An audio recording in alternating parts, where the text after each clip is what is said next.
안녕하세요. 책 읽어주는 지인입니다. 오늘은 김이나 작사님이 직접 쓰신 나를 숨쉬게 하는 보통의 언어들 책을 갖고 왔습니다. 출판사 동의는 얻었는데 전체 책 내용 낭독이 불가하다고 하셔서 일부만 낭독해드리도록 하겠습니다. 저는 영상을 찍기 전에 항상 책을 먼저 읽어보고 영상을 찍습니다. 보통의 언어들 책을 꼭 읽어보셨으면 해서 선택하게 되었습니다. 책을 읽다 보면 공감되는 문장들이 정말로 많았습니다.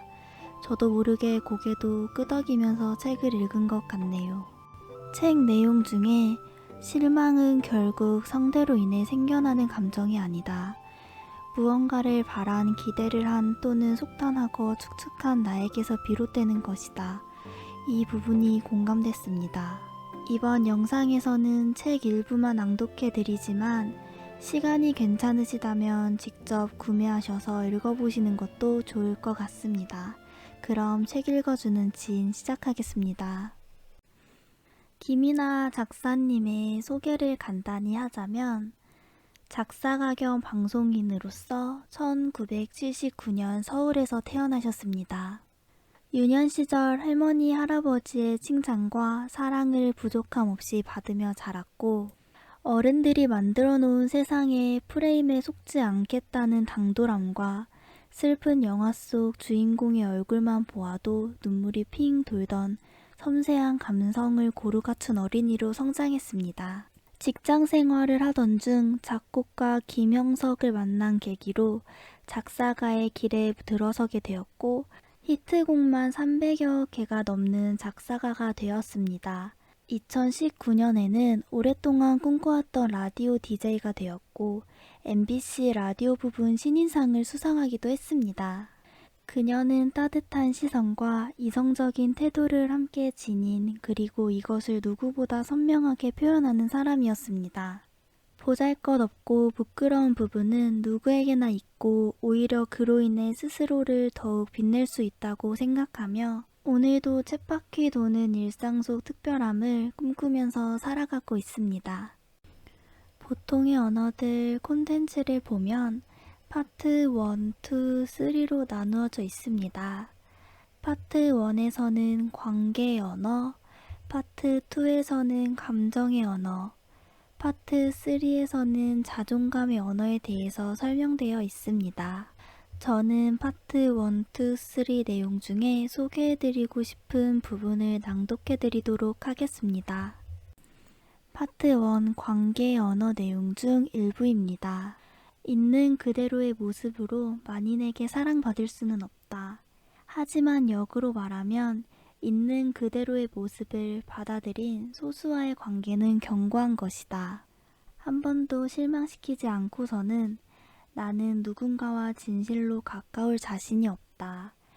우리 마음껏 실망하자. 그리고 자유롭게 도란거리자.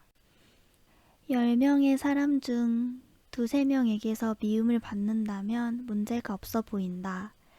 그러나 그게 100명, 1000명이 넘어가면 두렵다. 퍼센티지로는 동률이어도 숫자로 세어지는 마음이 미움이다.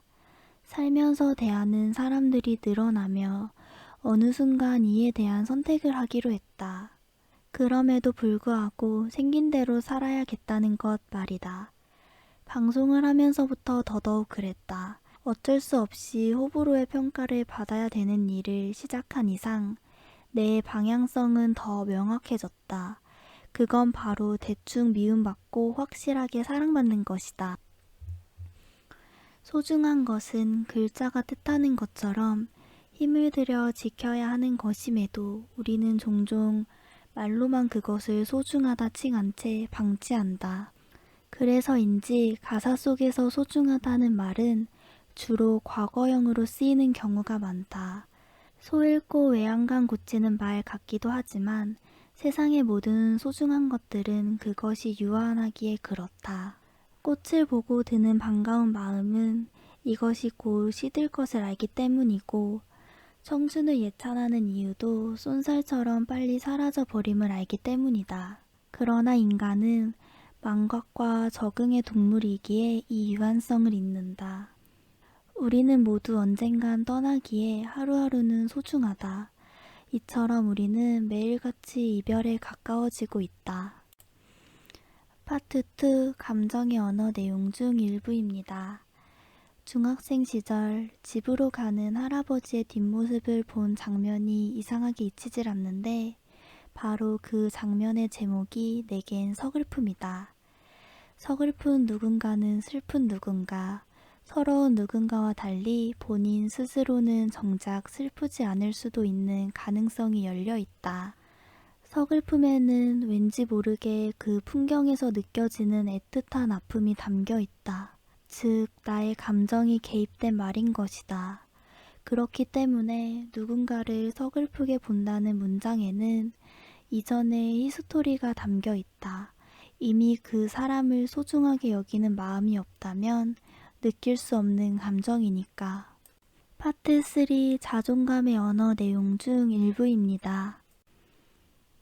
나의 인생을 극으로 본다면 작가는 나고 주인공은 나다. 작가가 위기에 빠진 주인공 곁에 앉아있자 어떻게 하면 좋아 하고 발을 동동 굴러선 안 되는 법이다.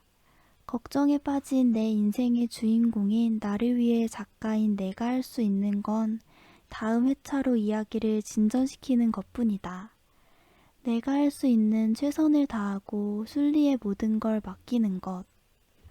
생각에 갇혀 잠 못 이루는 밤. 긴 숨을 쉬어보자. 숨이 나가고 들어오는 것에만 집중해보자.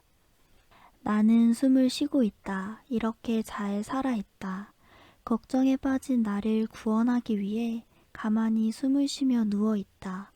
이렇게 생각이 정리된 다음 주인공을 위한 최선의 다음화를 써 내려가 보는 거다. 주인공이 방치될 순 없으니까. 내 지난 날들의 비굴하고 비참했던 순간들이 많았다.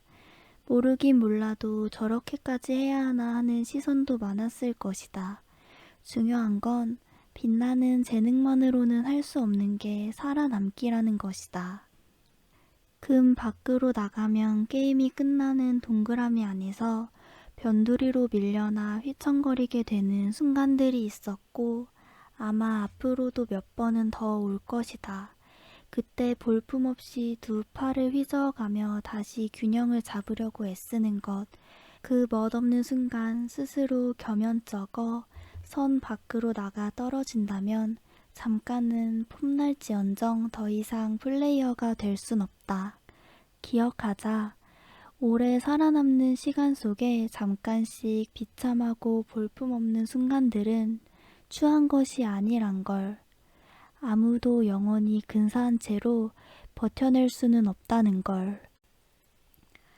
자존심과 자존감의 차이는 개인주의와 이기주의의 차이만큼이나 크다. 자존심이 꺾이지 않으려 버티는 막대기 같은 거라면 자존감은 꺾이고 말고부터 자유로운 유연한 무엇이다.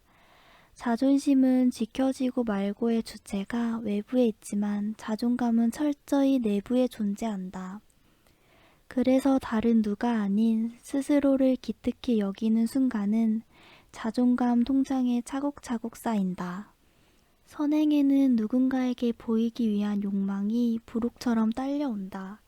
어릴 때 칭찬에 길들여졌을 수많은 사람들의 자연스러운 내성이고 특별히 나쁠 것도 없는 점이기도 하다. 허나 선행이 누군가의 칭찬과 거래되는 순간 자존감 통장에는 쌓일 것이 없다.